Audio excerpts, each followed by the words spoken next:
दोस्तों, सूत्रों का प्रयोग कैसे करें इसका पार्ट 1 हमने पिछली बार बनाया था। अगर आपने वो वीडियो ना देखा हो तो डिस्क्रिप्शन में उसका लिंक होगा, एक बार ज़रूर देखें। नहीं तो यहाँ पर आई बटन पे क्लिक कर आप वहाँ मेरा वो वीडियो देख सकते हैं। आज है उसका दूसरा पार्ट जो हमने पहले बनाया था। सूत्रों का प्रयोग कैसे करें, ये दूसरा पार्ट है। अगर आप ये वीडियो देखेंगे तो आपको अच्छी तरह समझ में आएगा जो बीजगणित का सूत्र है उनका प्रयोग कैसे किया जाता है। तो चलिए शुरू करते हैं।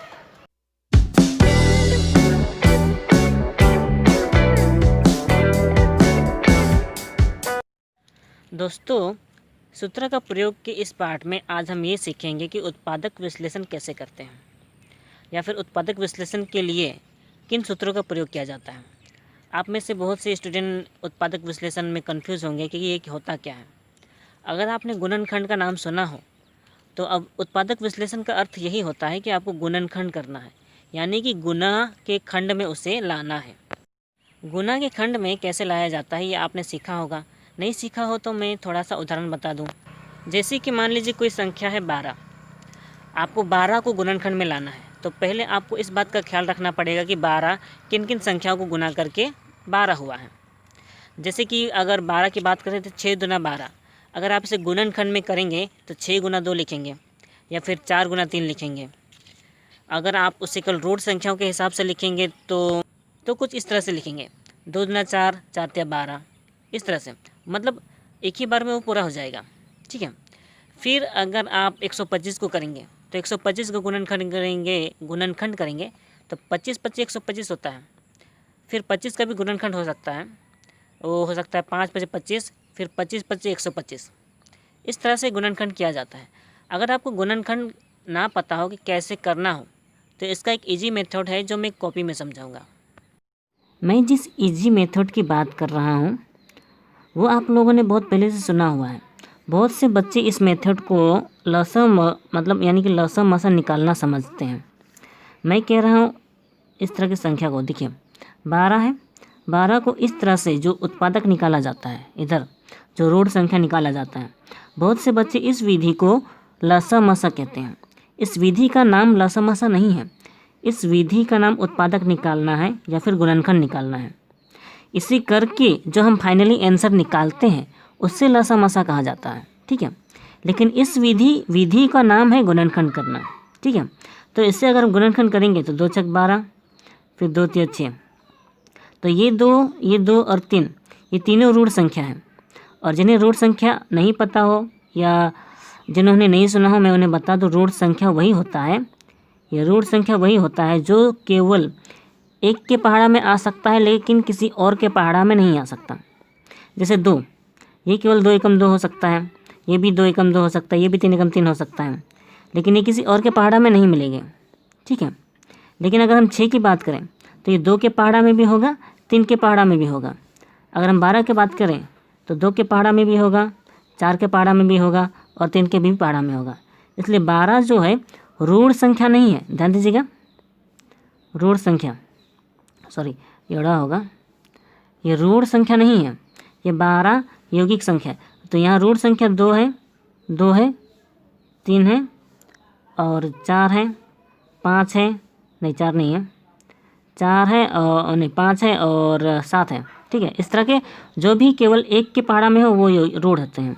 और होते हैं यौगिक जो एक के अलावा और किसी पहाड़ा में भी होते हैं, जैसे कि 4, ठीक है, और 8, 12, 9 है ना। 9 को देखिए एक के पहाड़ा में भी है और 3 के भी पहाड़ा में है। तो ये सारे यौगिक संख्या हैं। तो हमें जो अगर गुणनखंड करना हो, यहाँ पे जो भी हम उत्पादक निकालते हैं या कॉमन निकालते हैं, इंग्लिश में इसे कॉमन निकालना कहते हैं, तो जो भी कॉमन या उत्पादक निकालते हैं वो सारे रूढ़ संख्या होने चाहिए। देखिए 3 रूढ़ संख्या है, मतलब ये और भागा नहीं जाने वाला, यानी कि इसमें से और उत्पादक नहीं निकलने वाला। तो जो बच्चा उससे हम गुना के रूप में लिख सकते हैं, 2 गुना 3। देखिए ये गुना के रूप में लिखा हुआ है ना, तो इसे गुना के रूप में लिखना ही गुणनखंड कहा जाता है, ठीक है। उसी तरह से अगर 125 को करें, 125 ये भी आपका 5 से जाएगा, 5 गुना 10, 5 25, फिर 5 5 25। देखिए तीनों रूढ़ संख्या है, तीनों रूढ़ ही है। तो जो बच्चा है उन्हें लिख सकते हैं 5 गुने 5 गुने 5, ठीक है। तो इस तरह से इजी मेथड से आप गुणनखंड निकाल सकते हैं। अगर आप डायरेक्ट इस तरह से निकाल सकें तो ठीक है, और अगर डायरेक्ट ना निकाल सकें तो आपको इस तरह से ये गुणनखंड वाली पद्धति से, यानी कि उत्पादक वाली पद्धति से इसे करके दिखाना होगा। ठीक है। वैसे तो शायद 9 क्लास में या 8 क्लास में इन्हें डायरेक्ट करने की, इस तरह से करने की ज़रूरत नहीं पड़ती है, आपको डायरेक्ट इस तरह से करना पड़ता है। ठीक है, कर सके तो ठीक है, नहीं तो आप इस तरह रफ में कर सकते हैं। लेकिन मैं जो सूत्र की बात करने वाला हूँ उसका इससे क्या ताल्लुक़, ये भी सवाल में आ रहा होगा दिमाग में, तो वही समझाएंगे अभी। अगर आप लोगों ने मेरा बीजगणित का बेसिक पार्ट देखा होगा तो आपको पता है कि इसका गुणनखंड कैसे किया जाता है। ठीक है, 125 का गुणनखंड तो अभी हमने किया था, तो हम इसे लिख सकते हैं 5 गुने 5 गुने 5। ठीक है, अब देखिए ए क्यूब है, ये ए गुने ए और बी, यहाँ जगह नहीं हो रहा तो नीचे लिख सकते हैं गुना बी गुने बी। कन्फ्यूज मत होइएगा, ये इसके बाद ही इधर लिखा जा सकता है, लेकिन इधर जगह कम है। ठीक है, इसलिए नीचे लिख दिया, फिर गुना सी। इस तरह से हमने सीखा था। तो जिन लोगों ने मेरा बीजगणित का बेसिक पार्ट ना देखा हो तो मैं ज़रूर कहूँगा कि देख लीजिएगा, हमारे डिस्क्रिप्शन में उसका लिंक होगा। ठीक है, एक बार ज़रूर देखें तो ठीक होगा। अब इतना बेसिक पार्ट तो हमें पता है, लेकिन मैं जिन सूत्रों की बात कर रहा हूँ बीजगणित में, जो हमारा सूत्र का प्रयोग होता है, ये सारे सूत्र गुणनखंड में कैसे काम आ सकते हैं, आपको इस बात को सीखना है। ठीक है, सीखने से पहले आप ध्यान दीजिए कि इनमें से कौन कौन सूत्र हैं जो आपको गुणनखंड में दिख रहे हों। गुणनखंड यानी गुणा के खंड में सबसे पहले आपको ध्यान देना होगा ये वाला। देखिए ए प्लस बी, ये पूरा का पूरा एक संख्या, ए माइनस बी, ये पूरा का पूरा एक संख्या, इनके बीच में कुछ नहीं है, मतलब गुणा में है, यानी कि ये वाला संख्या गुणनखंड में है। ठीक है, तो ये वाला संख्या देखिए गुणनखंड में नहीं है, ये माइनस के साथ सटा हुआ है, यानी कि गुणनखंड में हमें ये सूत्र का प्रयोग करना है। ठीक है, ध्यान रखिएगा, गुणनखंड में इस सूत्र का प्रयोग करना है। और साथ ही साथ आप देख रहे हैं इतने सारे सूत्र हैं, क्या गुणनखंड के लिए केवल यही सूत्र प्रयोग किया जाना है, ये भी सवाल होगा। ज़्यादातर तो गुणनखंड के लिए यही सूत्र प्रयोग होता है। आप इन सब का भी गुणनखंड में सूत्र का प्रयोग कर सकते हैं, लेकिन इस रूप में नहीं कर सकते। ठीक है, क्योंकि इस रूप में ये गुणनखंड में है ही नहीं। ये माइनस प्लस के साथ लिखा गया है, ये माइनस के साथ लिखा गया है, ये भी माइनस प्लस के साथ लिखा गया है, गुना के साथ कोई भी नहीं है, यानी गुना के खंड में है ही नहीं, इस तरह का खंड में है ही नहीं। इसीलिए इन सूत्र का प्रयोग कर तो सकते हैं, लेकिन इस तरह के रूप में लिख सकें तो ठीक है। अगर अभी सवाल ये आएगा कि ये सूत्र तो इस तरह के रूप में है ही नहीं, तो इनका प्रयोग गुणनखंड में कैसे किया जाना है, इसका मैं अभी बताऊंगा। अभी देखिए कौन कौन सूत्र का हमें प्रयोग करना है। अब पहले ये समझ लीजिए कि घन में कौन सूत्रों का प्रयोग किया जाता है। देखिए ये सारे घन में है, यानी कि क्यूब में है। ये देखिए इस सूत्र में कोई भी गुणनखंड में नहीं है, ये सब प्लस में है, ये प्लस प्लस प्लस में है। ठीक है, ये वाला गुणनखंड में है, लेकिन बाकी सब तो गुणनखंड में नहीं है। यहाँ पे गुणनखंड में है ना, लेकिन बाकी सब गुणनखंड में नहीं है, मतलब इसके सूत्र का प्रयोग नहीं कर सकते, इसका भी प्रयोग नहीं कर सकते, इसका भी नहीं कर सकते। लेकिन देखिए ये पूरा का पूरा एक भाग और ये पूरा का पूरा एक भाग बीच में गुना हुआ है, यानी कि इस सूत्र का प्रयोग कर सकते हैं। यानी कि इस क्यूब वाले मेथ में, यानी कि घन वाले फॉर्मूले में, सूत्र में हम केवल इस सूत्र का प्रयोग और इस सूत्र का प्रयोग कर सकते हैं। हमने पिछली बार बताया था एक ही सूत्र का दो सूत्र है ना। इसका ये वाला है और इसका ये वाला है, तो जो गुना के खंड में होगा हमें उसी का प्रयोग करना है। ये गुना में नहीं है, मतलब गुना के खंड में नहीं है, इसलिए हमें इसका प्रयोग नहीं करना है। ध्यान दीजिएगा।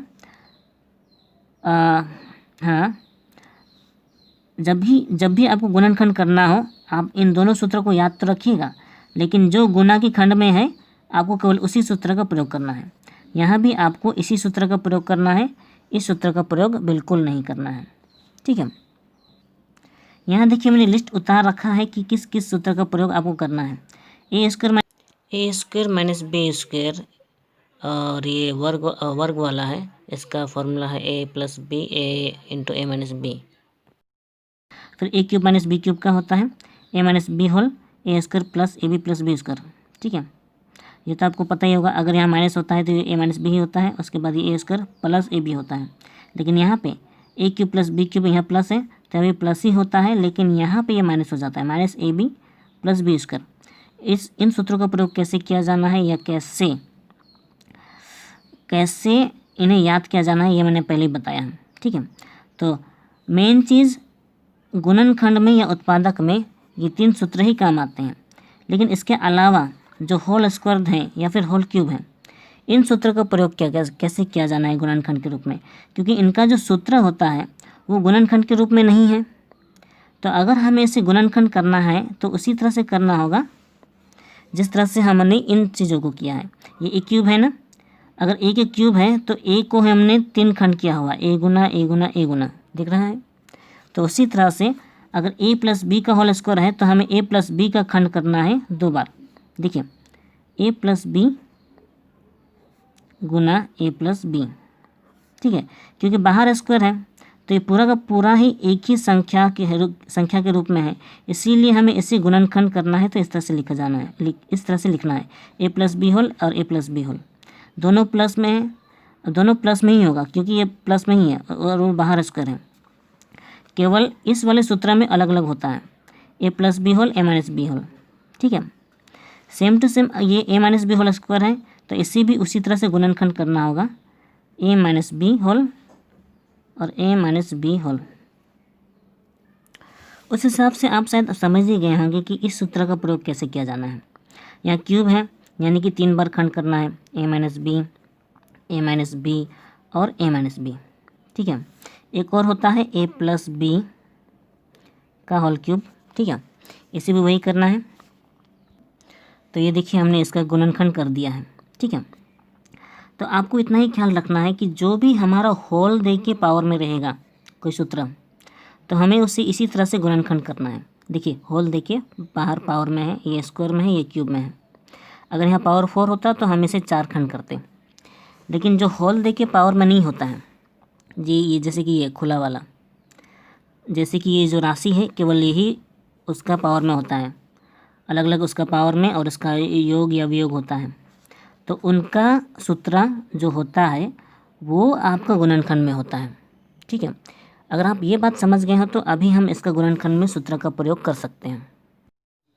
अभी तक जो हमने सीखा या जो कुछ भी समझा उन्हीं चीज़ों के माध्यम से हमें सीखना है उत्पादक निकालना, ठीक है।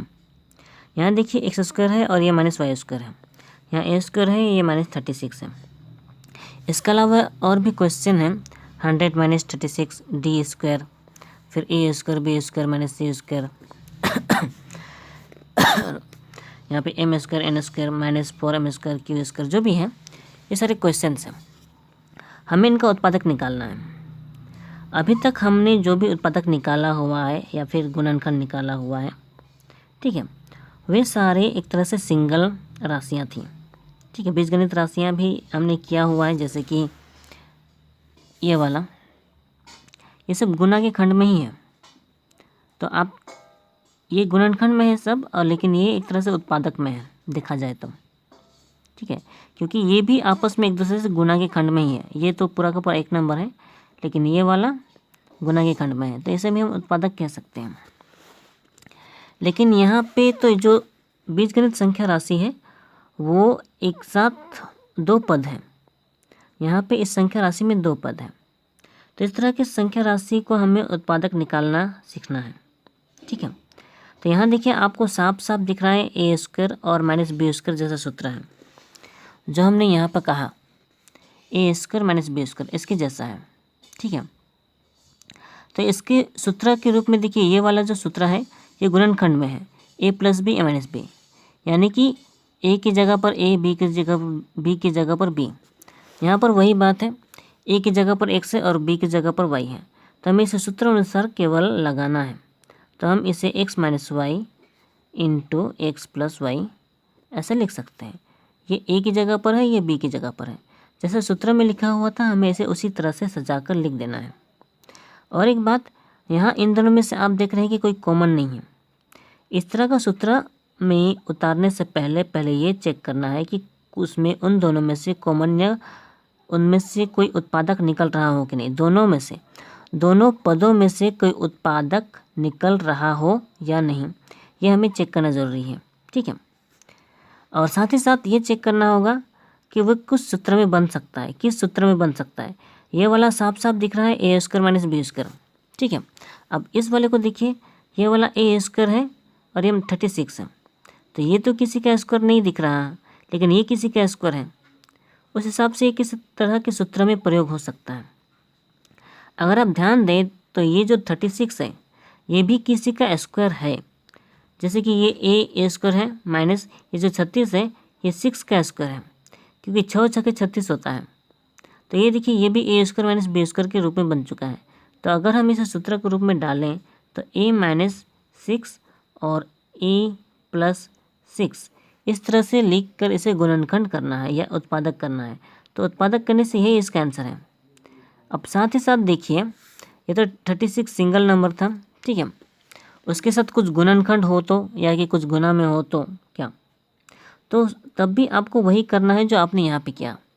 अब देखिए 100 जो है ये तो हमारा 10 का स्क्वायर है, 10 का 100 होता है, माइनस ये जो 36 है यह हमारा 6 का स्क्वायर होगा। इस तरह 6 का स्क्वायर होगा मतलब स्क्वायर लगेगा, लेकिन यहाँ डी का भी स्क्वायर लगा हुआ है तो डी लगेगा।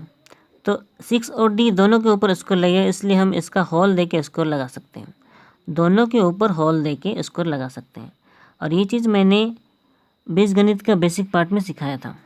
तो ये A square minus B square के रूप में आया हुआ है। देखिए ये ए का स्क्वायर और ये बी का स्क्वायर के रूप में आया हुआ है।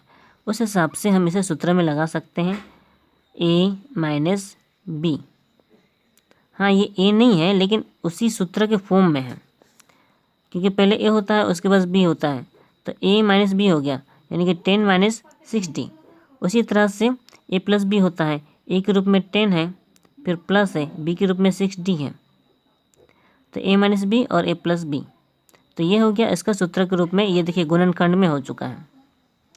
इसके अलावा और भी कुछ गुणनखंड आप चाहे तो कर सकते हैं, चाहे तो नहीं कर सकते हैं, ठीक है। लेकिन मैंने कहा था कि जो जितने भी पद हों सबसे पहले उनका उत्पादक चेक करना होगा कि उन दोनों में से उत्पादक यानी कि कॉमन शब्द आपने सुना होगा, उत्पादक यानी उन दोनों में से कॉमन निकल सकता है कि नहीं। यहाँ पर अगर आप ध्यान दें तो इन दोनों में से कॉमन निकल सकता है। तो इसी को मैं एक दूसरे तरीके से करके दिखाता हूँ। यहाँ देखिए ये जो 100 है ये जो 36 है, इन दोनों में से कॉमन है 4, ठीक है। ये 4 25 जो कि 100 होगा माइनस, और ये 4 9 36 होगा, और डी का स्क्वायर, ठीक है। तो ये 4 है, 4 ही लिखेंगे, और ये जो 25 है 25 5 का स्क्वायर बनेगा माइनस, और ये 3d मतलब 9 3 का स्क्वायर है, तो हम 3d इन दोनों के ऊपर स्क्वायर लगा सकते हैं। क्योंकि यहाँ देखिए ये आपका छोटा वाला ब्रैकेट है, तो ये वाला बड़ा ब्रैकेट लगेगा जो दोनों को घेरेगा, ठीक है। तो ये 4 है और ये 5, ए माइनस बी हो गया। ध्यान से देखिए ए माइनस बी यानी कि A square minus B square हो गया। उस हिसाब से ए प्लस बी सबसे ए माइनस बी होता है, तो 5 है ए और बी है 3d, तो ए माइनस बी हो गया। फिर दूसरा ए प्लस बी होना चाहिए, तो ए के रूप में 5 और प्लस बी के रूप में 3d। देखिए 4 ए माइनस बी ए प्लस बी, इस तरह से ये पूरा का पूरा गुणनखंड है, ठीक है। अब देखेंगे यहाँ पर 5 माइनस 3d है, लेकिन यहाँ पे तो वैसा कुछ है नहीं, है ना। तो इसमें से भी कॉमन निकल सकता है। देखिए अगर आप इनमें से इन दोनों में से कॉमन निकालेंगे, 2 गुना 2 5 10 माइनस 2 3 6 डी, ये कॉमन हो गया। 2 5 10 2 3 6, इस तरह से कॉमन, यहाँ से भी कॉमन निकलेगा, गुना देना पड़ेगा क्योंकि ये 2 इसके साथ सट्टा है। 2 5 10 प्लस 2 3 6 डी, ठीक है। अब ये और ये 2 गुना कर सकते हैं 4, और ये बच गया 5 माइनस 3d और 5 प्लस 3d। तो ये देखिए इसके पहले जो हमने अभी निकाला उसी के रूप में है 4, ये वाला ये रहा 4 5 माइनस 3d 5 प्लस 3d, यहाँ भी वही निकला हुआ है 4 5 माइनस डी और 5 प्लस 3d, ठीक है।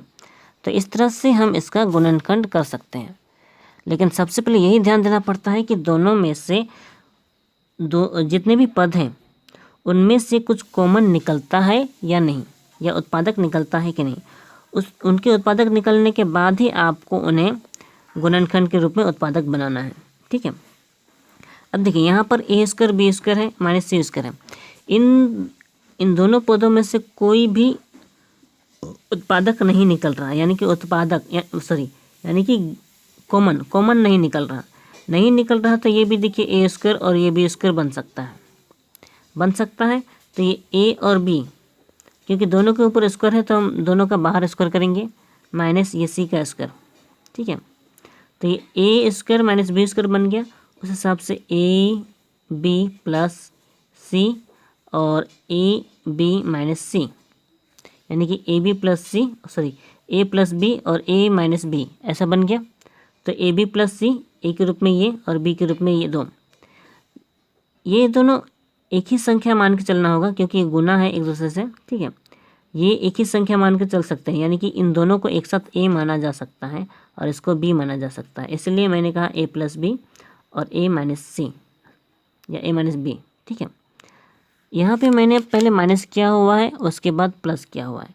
आप क्योंकि दोनों गुणनखंड हैं, तो गुणनखंड में मैंने बताया है कि आप विनिमय नियम कर सकते हैं, यानी कि प्लस इस पूरे भाग को उधर और इस पूरे भाग को उधर कर सकते हैं, यानी कि माइनस वाले को इधर और पूरे प्लस वाले को उधर लिख सकते हैं। ठीक है, अब देखिए 5 नंबर, यहाँ m square n square 4m square q square. यहाँ पे सबसे आपको ध्यान देना है कि कुछ कॉमन है कि नहीं। यहाँ देखिए एम स्क्वायर दोनों कॉमन है, यानी कि उत्पादक है। तो सबसे पहले हमें उनका उत्पादक ही लेना पड़ेगा। एम स्क्वायर बाहर हो गया, बच्चा एन स्क्वायर माइनस यहाँ बच गया 4 और ये बच गया क्यू स्क्वायर। ठीक है, अब एम स्क्वायर कॉमन निकल जाने के बाद ये बाहर ही रहेगा, लेकिन इन्हें साथ साथ ही लिखना है। कुछ स्टूडेंट इन्हें अलग से लिखना भूल जाते हैं। ठीक है, या लिखते ही नहीं हैं। अब देखिए ए स्क्वायर है, लेकिन यहाँ पे बी स्क्वायर के रूप में ये वाला बी ये वाला स्क्वायर के रूप में नहीं है। अब इस पूरे पद को स्क्वायर रूप में चेंज करने के लिए हमें इसे भी स्क्वायर डालना होगा। तो ये 4 किसका स्क्वायर है ये सोचना होगा। हमें 4 के ऊपर स्क्वायर नहीं देना है, 4 किसका स्क्वायर है हमें ये सोचना है। तो ये एन तो एन स्क्वायर ही होगा, ये बड़ा वाला ब्रैकेट हो जाएगा। ठीक है, माइनस ये 4 है 2 का स्क्वायर और ये क्यू का स्क्वायर, दोनों एक साथ स्क्वायर लगाया जा सकता है। 2 के ऊपर स्क्वायर और क्यू के ऊपर स्क्वायर। अब होगा सेकंड ब्रैकेट। ठीक है, अब देखिए ये A square minus B square के रूप में बन गया और ये एम स्क्वायर बाहर है, इसे बाहर ही लिखना है। ठीक है, एम स्क्वायर। अब ये ए माइनस बी के रूप में है, यानी कि एन माइनस 2q और ए प्लस बी यही होगा, तो एन माइनस प्लस 2q। इस तरह से इजी मेथड है। ठीक है, अब देखिए ये वाला नंबर, यहाँ पे देखिए इसके साथ गुना में ही सट्टा हुआ है, ये भी इसके साथ गुना में ही सट्टा हुआ है। और अगर ये गुना में सट्टा हो तो हमें पता है यहाँ का जो स्क्वायर है यहाँ का जो स्क्वायर है, तो हम इसे एक साथ बाहर का स्क्वायर बना सकते हैं। ठीक है, इस पूरे का एक ही स्क्वायर दे सकते हैं। देखिए x है, यहाँ पे y माइनस जेड है। ठीक है, तो हम एक ही साथ इसके बाहर होल दे के स्क्वायर लिख सकते हैं, यानी कि x के ऊपर भी स्क्वायर और इनके ऊपर भी स्क्वायर माना जा सकता है। फिर माइनस यहाँ भी देखिए y है, इनको भी वही किया जा सकता है, z माइनस x, इनको एक ही बार होल दे के बाहर का स्क्वायर लिखा जा सकता है। उस हिसाब से अगर आप ध्यान दें तो ये पूरा का पूरा a मानकर चल सकते हैं और ये पूरा का पूरा b मानकर चल सकते हैं, यानी कि ये a का स्क्वायर है और ये पूरा का पूरा b का स्क्वायर है, यानी कि a square minus B square. क्योंकि ये थोड़ा लंबा है और बड़ा पद है तो आप कंफ्यूज हो सकते हैं। इस पूरे के पूरे a मानकर चलना होगा, और अगर ये पूरा का पूरा a है तो आपको पूरा लिखना होगा। जैसे कि a प्लस बी होता है ना, तो x y माइनस जेड, ये पूरा का पूरा a होगा, ये पूरा का पूरा a होगा। सॉरी, ये बड़ा वाला, ये पूरा का पूरा a है। फिर माइनस b के रूप में ये पूरा का पूरा होगा y जेड माइनस x, फिर ब्रैकेट बंद, a माइनस बी। उसी तरह से सेम टू सेम ये भी वही होगा, a प्लस बी, तो a के रूप में ये वाई माइनस जेड ए के रूप में, और बी के रूप में ये प्लस होगा वाई जेड माइनस एक्स, ये छोटा जगह हो गया, ये ब्रैकेट, उसके बाद बाहर वाला ब्रैकेट होगा, ये हमें पता है, ये जेड माइनस एक्स होगा, ये भी जेड माइनस एक्स है, ठीक है। अब देखिए यहाँ पे आप ब्रैकेट खोल के गुना कर सकते हैं आपस में, क्योंकि गुणनखंड नहीं हो रहा एक तरह से ये गुणनखंड हो चुका है क्योंकि बीच में गुना है। फिर भी अगर आप ब्रैकेट खोल देंगे तो कोई फ़र्क नहीं पड़ेगा। ये एक्स और वाई गुना हो सकता है एक्स वाई, ये एक्स और जेड गुना हो सकता है एक्स जेड, ठीक है। फिर माइनस और देखिए बाहर माइनस है, भीतर वाले से गुना होगा, माइनस प्लस माइनस, वाई और जेड वाई जेड हो जाएगा। उसी तरह से माइनस माइनस प्लस और एक्स और वाई गुना हो जाएगा, sorry minus minus plus x और वाई एक्स वाई। इस तरह का गुना मुझे यकीन है कि आपको आता होगा। सेम टू सेम हमें इससे भी लिखना है, ये भी गुना में ही है तो हम इससे गुना देके नीचे लिख सकते हैं। तो एक्स और वाई इसमें भी वही होगा, x y minus x z होगा, फिर प्लस यहाँ ब्रैकेट पूरा खोल सकते हैं, प्लस वाई और जेड हो जाएगा y z plus minus minus, फिर एक्स वाई, ये पूरा ब्रैकेट खुल गया। ये पूरा का पूरा एक राशि, ये पूरा का पूरा एक राशि गुना के साथ सटा हुआ है, इसलिए इन दोनों का अलग अलग ब्रैकेट नहीं खोल सकते, ठीक है।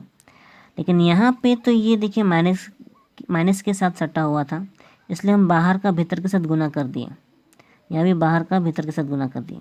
उसी हिसाब से ये बाहर मान सकते हैं, ये भीतर गुना कर सकते हैं, लेकिन हमें केवल गुणनखंड दिखाना है, उत्पादक दिखाना है, तो यही इसका आंसर होगा, ठीक है। लेकिन एक चीज़ इससे पहले आपको देख लेना होगा, यहाँ देखिए एक्स वाई है, इस तरह का जब भी लंबा पद बने ना, आपको पहले चेक करना होगा कौन कौन मैच कर रहा है और कौन कौन नहीं। ये देखिए एक्स वाई है, ये भी एक्स वाई है, दोनों प्लस में है, तो ये दोनों जोड़ हो जाएंगे, यानी कि ऐड एक्स वाई ये हो जाएगा 2xy, ठीक है। उसके बाद एक्स जेड और माइनस वाई जेड, इन दोनों में कोई मैच नहीं है, ये जेड जेड है लेकिन ये एक्स और वाई ये दोनों मैच नहीं है, इसलिए ये जैसा है वैसे ही लिखना पड़ेगा, x z minus y z, ठीक है। फिर यहाँ पे एक्स वाई है और ये एक्स वाई है, देखिए एक्स वाई ये वाला प्लस में है, ये वाला माइनस में है, तो इस हिसाब से ये वाला कट जाएगा, बचेगा केवल वाई जेड, ये प्लस में है तो इसलिए आगे लिखा है, ये वाला माइनस में है, माइनस एक्स जेड, ठीक है। गुणनखंड के रूप में, क्योंकि देखिए गुना के खंड में ही है तो आंसर इतना लिखेंगे तो भी चलेगा, लेकिन देखिए इन दोनों में जेड कॉमन है, तो जेड कॉमन है तो इन्हें कॉमन निकाल कर आप चाहे यहाँ गुना दे के लिखें या फिर आगे लिखें तो भी चलेगा। तो मैं इन दोनों को कॉमन जेड बाहर लिख रहा हूँ यहाँ पे। यहाँ लिखने के बाद मैं इसे लिख सकता हूँ 2xy minus x z minus y Z.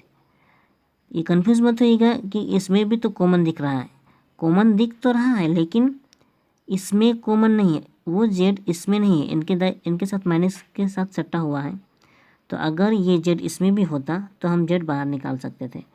यहाँ भी देखिए दो ही चीज़ों में है, दो ही पद हैं, केवल दो पदों में से ही जेड बाहर निकला हुआ है, इसलिए हमने जेड बाहर निकाला, तो बचा यहाँ केवल वाई माइनस एक्स, ठीक है। यहाँ पे केवल y माइनस एक्स बचा, तो ये होगा इसका आंसर फाइनल। तो अभी तक हमने जो कुछ भी सीखा उससे हमने ये वाला सूत्र का प्रयोग करना सीखा, ए स्क्वायर माइनस बी स्क्वायर का, ठीक है। अब देखिए एक और चीज़, यहाँ देखिए एक्स स्क्वायर है, ये वाला 7 नंबर क्वेश्चन है, x square minus 2xy plus 3y square, sorry यहाँ पे शायद 9y स्क्वायर ठीक होगा, x square minus 2xy plus 9y square, ठीक है। अब देखिए अगर आप ध्यान से देखेंगे, ठीक है, इन तीनों में से कोई कॉमन नहीं निकल रहा, यहाँ x है, यहाँ x है लेकिन यहाँ x नहीं है ना, यहाँ y है, यहाँ y है लेकिन यहाँ y नहीं है, तो कॉमन नहीं है। यहाँ पे 2 है, यहाँ पे 2, यहाँ पे 9 है, इन दोनों में से भी कॉमन नहीं है। अगर ये कॉमन नहीं जा रहा तो देखिए इसका पहले वाला जो सूत्र था ए स्क्वायर माइनस बी स्क्वायर, इसके जैसा भी नहीं मिल रहा है, ठीक है। लेकिन ये वाला जो है 3 पद है, आपको चेक करना होगा कि ये किस सूत्र से मेल खाता होगा, ठीक है। अगर आपका दिमाग चले तो ये वाला जो है, देखिए A plus B whole square का ये वाला सूत्र से मेल खाता है, A square plus 2ab plus B square, ठीक है। तो यहाँ पे देखिए ये ए स्क्वायर है, ये माइनस 2ab है, ये माइनस वाला है एक्चुअली, ये ए माइनस बी होल स्क्वायर का ये प्लस वाला था ना, तो यहाँ पे माइनस होगा, ठीक है। तो मैं वही कह रहा हूँ, ये A square minus 2ab plus B square जैसा है। यहाँ पे देखिए ये y है b के रूप में, लेकिन यहाँ पे थोड़ा कुछ मिस्टेक है, यहाँ पे शायद 6 होना चाहिए, ठीक है। अब आप सोच रहे हैं ये 6 कैसे हो गया, ठीक है। समझाते हैं, ठीक है। जैसा कि मैंने कहा कि A square minus 2ab plus B square होना चाहिए, इस हिसाब से यहाँ 2 होना चाहिए, ठीक है। तो ये 6 कैसा आया, तो ये देखिए ए स्क्वायर है ये वाला, ए के रूप में एक्स स्क्वायर है माइनस, यहाँ पे 2 होना चाहिए, है ना, 2 होना चाहिए, ये दशमलव देंगे, ये x इसका है, ठीक है, और ये y, इस y के साथ 3y होगा, ठीक है। ये 2 3 6 होता है ना। मेरा कहने का मतलब ये है कि b के रूप में पूरा का पूरा 3y है। अगर आपको ये क्वेश्चन देख के लगता होगा कि A square minus 2ab plus B square का है, तो आप सबसे पहले अलग करके देखिए, एक्स स्क्वायर माइनस इनमें से अगर 2 अलग करेंगे तो बचेगा क्या, 3y, है ना। यहाँ पर देख के आपको समझ में आ जाएगा कि b के रूप में कौन कौन है। b के रूप में यहाँ पे क्योंकि 9 का वर्गमूल 3 होता है, इसीलिए यहाँ पे b के रूप में 3y होगा, इसीलिए हम यहाँ पर 3y का होल स्क्वायर लिख सकते हैं, 3y का होल स्क्वायर, यानी कि b के रूप में 3y है, इसलिए 2a ये रहा b, ठीक है। तो अब हिसाब से ये सूत्र के रूप में है A square minus 2ab plus B square, ठीक है। अब क्योंकि ये सूत्र के रूप में है, तो हमें इसका जो सूत्र का जो मूल रूप होता है वर्ग रूप में, क्योंकि ये विस्तार रूप में है, हमने सिखाया है वर्ग रूप में उतारना, तो हमें इसके वर्ग रूप में उतारना है, एक्स माइनस माइनस है ना ये, फिर 3y का होल स्क्वायर, क्योंकि इसका विस्तार रूप का वर्ग रूप यही होता है, तो a minus B whole square. तो हमने बताया था इस तरह का वर्ग रूप में आने के बाद अगर हमें इससे उत्पादक या गुणनखंड करना है, तो यहाँ पे जितना उसका घातांक दिया हो रहता है, उसी घातांक के आधार पर हमें इसे बांट देना है, यानी कि x माइनस 3y जो है या स्क्वायर है, तो x माइनस 3y ये डबल हो जाएगा, ठीक है। तो इस तरह से ये गुणनखंड हो गया, इसका फाइनल आंसर यही है। गुणनखंड का और भी बहुत सारे उदाहरण हैं जो आज ही करना शायद संभव नहीं होगा, क्योंकि वीडियो बहुत लंबी हो रही है, तो हम चाहेंगे कि आज के लिए हम इतना ही सीखें। तो आज के लिए बस इतना ही। वीडियो अच्छी लगी हो तो लाइक करें, शेयर करें और सब्सक्राइब करना ना भूलें प्लीज़। तो मिलते हैं अगले वीडियो में, तब तक अपना ख्याल रखें, खुद सीखें और दूसरों को सिखाएं।